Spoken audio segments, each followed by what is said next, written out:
pour être considérée comme une femme qui prend soin d'elle, belle, attirante, qui a envie de plaire aux autres, il faut modifier son corps en permanence.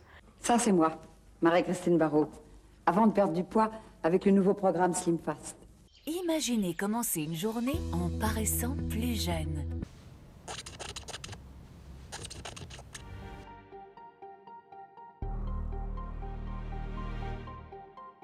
En fait, les femmes, on est tout le temps censées être en représentation, dans notre façon de marcher, dans notre façon de parler, dans notre façon de nous habiller, de nous tenir, de rire.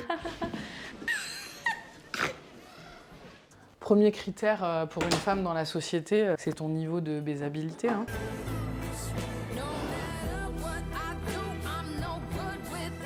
Il y a vraiment toute cette charge esthétique, il faut considérer que c'est un coût énorme à tous les âges. Ça commence dès l'adolescence, ça continue après à la vingtaine où on commence à nous dire attention, il faut commencer les crèmes anti-rides.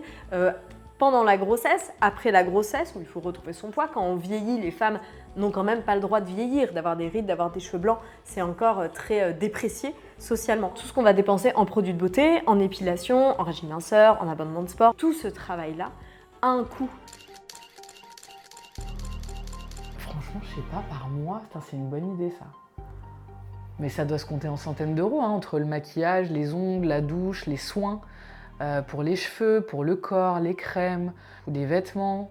Palette de teint Make Up Forever. Vas-y, moi, ça a l'air d'être vraiment quali, je pense à mon avis ça doit valoir 36 euros. 83 euros. 80 Combien?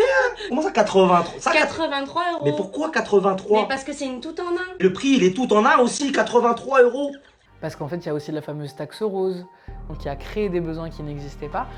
Et on remarque une différence entre les rasoirs bleus pour hommes, les rasoirs roses pour femmes.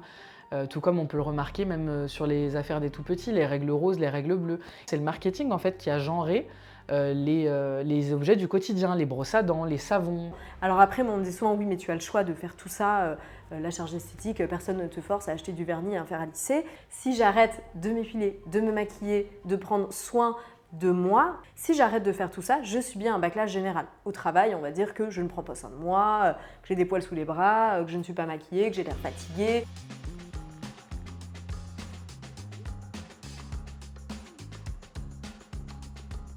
On a aussi appris, nous, en tant que femmes, à se sentir bien et à s'aimer comme ça. Donc c'est très difficile de déconstruire cette éducation-là et ce regard-là qu'on porte sur soi-même.